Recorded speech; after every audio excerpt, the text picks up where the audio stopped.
An afternoon on the street, amidst the bustling crowd on a city street, no one paid attention to the frail little boy huddled on the sidewalk, his eyes filled with despair. But then, a massive shadow loomed over him. A deep, warm voice spoke. "Hey, kid. You okay?" It was Shaquille O'Neal. And the boy had no idea that his life was about to change forever. Late afternoon in Atlanta, the golden hues of the sunset stretched across the lively streets of Atlanta. Dressed in simple clothes, Shaquille O'Neal, the towering basketball legend, was enjoying a peaceful day. He cherished moments like these, strolling through the city, blending into the crowd, and feeling the pulse of a place he once called home. As he turned into a small alley, Shaq suddenly stopped. In front of him stood a frail little boy, his clothes tattered and dirty, surrounded by 3 older kids. One of them snatched a small bag of food from the boy's hands, while another shoved him to the ground. "You think begging here is that easy?" one of them sneered. The boy, around 10 years old, kept his head down, his eyes filled with fear, but he didn't dare fight back. Without hesitation, Shaquille O'Neal stepped forward. His towering figure cast a shadow over the group of kids, and his deep, authoritative voice echoed. "What's going on here?" The 3 kids looked up, but instead of fear, one of them showed defiance. "Who are you to butt in?" The kid snapped, crossing his arms. Another one scoffed. "This is our turf. You're just a big old man. Don't think being famous lets you do whatever you want." Shaq raised an eyebrow. It had been a long time since anyone called him old. He took a deep breath and crouched down, his serious gaze locking onto the kids. "Listen up, kid. There's a big difference between strength and cowardice. Strength is when you protect others. Cowardice is when you gang up to bully someone weaker." The kids fell silent, but the oldest one still tried to act tough. "So what? You don't have the right to tell us what to do." Shaq let out a small chuckle, but it wasn't a warm one. He took a step back and spread his massive arms. "All right then. If you like picking on someone smaller, try picking on me." The kids exchanged glances, clearly hesitating. None of them dared to take on a man nearly 7 feet 1 inch tall and weighing over 300 pounds. The bullied boy looked up, his eyes wide with amazement. Shaq continued, his voice lower, more serious. "I've seen a lot of kids like you. Thinking strength means making others afraid. But one day, you'll meet someone who isn't afraid of you. And when that happens, you'll realize you were never strong at all." The kids looked uneasy. They hadn't expected an adult to talk to them like this. The leader stammered. I wasn't really gonna hurt him." Shaq nodded, his tone softer but still firm. "I don't care about excuses. I care about your actions. If you're truly strong, do the right thing. Apologize to him and never do this again." The kids lowered their heads, silent. Eventually, they turned to the boy reluctantly. "Sorry." Shaq nodded approvingly. "Good. Now get lost before I change my mind." They scrambled away. Shaquille O'Neal bent down and extended his hand in front of the boy. "Are you okay?" His deep voice was warm but firm. Jamal hesitated for a few seconds, his eyes still filled with fear.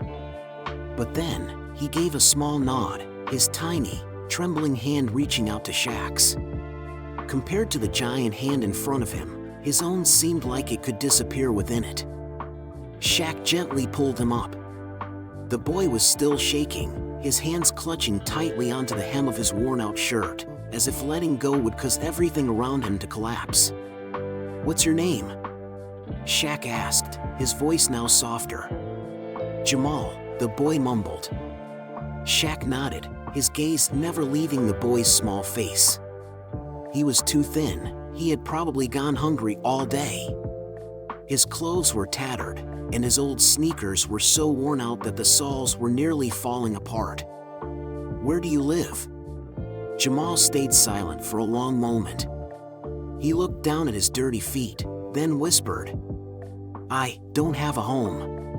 Shaq clenched his hands slightly. A wave of emotion rose within him. "Where are your parents?" he asked, his voice lowering. Jamal swallowed hard before replying softly, "My mom passed away. And my dad, he left when I was little. I've been living on the streets for a while now." Shaq looked at the boy, and for a moment, he saw himself in Jamal's eyes, a lost child, abandoned in this vast world. A kid forced to survive when he should have been loved and cared for. He sighed, then sat down on the steps of the sidewalk, patting the spot next to him. "Come sit here, kid." Jamal hesitated, but after a moment, he cautiously sat down beside Shaq. The two of them, a giant man and a small boy, sat together on the busy street, under the curious gazes of passers-by. Shaq remained silent for a while, as if deep in thought. Then, he spoke slowly. "You know, I was once a kid who had nothing too." Jamal looked up, surprised. "You?" Shaq nodded. "When I was little, life wasn't always easy. I grew up in a poor neighborhood. My mom was a strong woman, but she had to work many jobs just to take care of me. And my dad." He paused for a moment before continuing. "He wasn't there either." Jamal listened quietly. "I saw a lot of bad things," Shaq continued. "Violence, poverty, people around me making the wrong choices. When I was a kid, I was bullied too. Other kids used to make fun of me because I was too tall. But having strength isn't always a good thing, Jamal." Jamal frowned slightly, as if he didn't quite understand. Shaq smiled, his eyes filled with depth. "You see, some people are strong, but they use their strength to hurt others. Like those kids earlier. But some people are strong because they want to protect and help those who are weaker." Jamal remained silent, thinking. Shaq continued, "You can choose which path to take. You can let these things break you, or you can rise up and become stronger. But what truly matters is that you use your strength for the right reasons." Jamal bit his lip. No one had ever told him these things before. Shaq patted his shoulder. "But first, you need a proper meal. Come on, let's get you something to eat." Jamal's eyes widened. "Really?" Shaq laughed heartily. "Do I look like I'm joking? Let's go."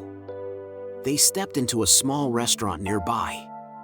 As Shaq entered, some people recognized him and whispered among themselves, but he simply raised a hand in greeting and quickly chose a secluded table. Jamal sat across from him, looking around awkwardly. This was probably the first time in months that he had sat down for a proper meal. Shaq ordered food for him, not forgetting to tell the staff, "Give him the best you've got." When the plates were brought out, Jamal's eyes widened. He had never seen such a feast before. But instead of diving in, he looked at Shaq, as if afraid this was just a dream. "Eat up, kid. No one's going to take your food here," Shaq reassured him. Jamal picked up his fork, but his hands were still trembling. Then, he took his first bite.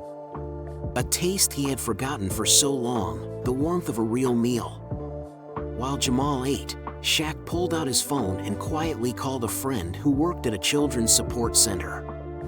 He didn't just want to give the boy a meal, he wanted to make sure Jamal wouldn't have to wander the streets for another day. When Jamal finished eating, Shaq placed his hand on the table and asked, "Do you want a home, Jamal? A place to sleep without fear, a place to go to school and have a chance to change your life?" Jamal's eyes widened. He stammered, I can." Shaq nodded. "You don't have to do this alone anymore. I'll help you." Jamal couldn't believe his ears. He looked at the giant man in front of him, and for the first time in a long while, he felt hope. Jamal's eyes widened, as if he couldn't believe what he was hearing. Really? I don't want to trouble you. Shaq placed a hand on his shoulder. It's no trouble at all, kid. I was helped once too, and now it's my turn to help someone else. After a hearty meal, Jamal still couldn't believe that everything happening was real. He was used to being forgotten, pushed to the margins of society, but now, someone like Shaquille O'Neal was sitting right in front of him, caring about him as if he had known him for a long time. Shaq looked at the boy, his gaze thoughtful. Do you want to change your life, Jamal? Jamal nodded without hesitation. I do. But I don't know how. Shaq smiled lightly. You don't need to know how. Your job is to believe, and my job is to help you find the right path. He took out his phone, called a friend who worked at a children's support center, and said briefly, I have a boy who needs help. Get him a place to stay, clean clothes, and help him get to school. I'll take care of the costs. Jamal widened his eyes at Shaq. You're really going to help me? Shaq nodded. No one deserves to grow up alone, kid. I was lucky to have my mother by my side, but I know what it feels like to be lost. I can't change your past, but I can help you build a better future. Jamal couldn't hold it in any longer. Tears silently streamed down his cheeks. For the first time in years, he felt truly cared for. Within just a few days, Jamal's life completely changed. He was taken to the children's support center, where he had a warm bed, clean clothes, and proper meals. Shaq didn't just provide financial support, he visited regularly to encourage the boy. One afternoon, Shaq came to visit Jamal with a special gift, a brand new pair of basketball shoes. Have you ever played basketball? Shaq asked, placing the shoes in the boy's hands. Jamal shook his head. I don't think I'm good enough. Shaq burst out laughing. Being good or not doesn't matter. What matters is whether you want to try. Jamal hesitated for a moment, then smiled. I do. From that day on, whenever he had free time, Shaq taught Jamal how to play basketball. Not just the techniques on the court, but also lessons about perseverance, teamwork, and facing adversity.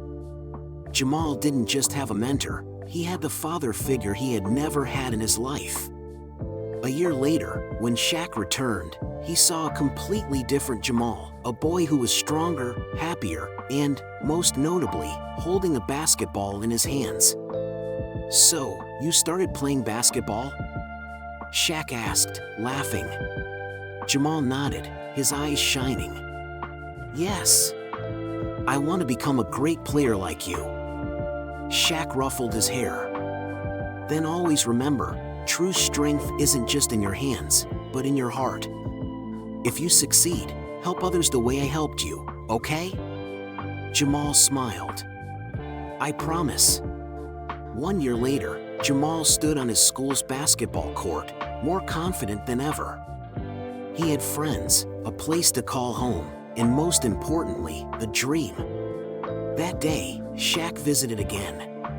He stood on the sidelines, quietly watching the boy play, a proud smile on his face. When the game ended, Jamal ran over and hugged him tightly. Uncle Shaq, I scored. Shaq patted his head, his deep voice warm. I knew you would. I always believed in you. Jamal looked up at him, his eyes shining. Thank you. Because of you, I have a new life. Shaq shook his head gently, his smile kind. No, Jamal. You chose to change.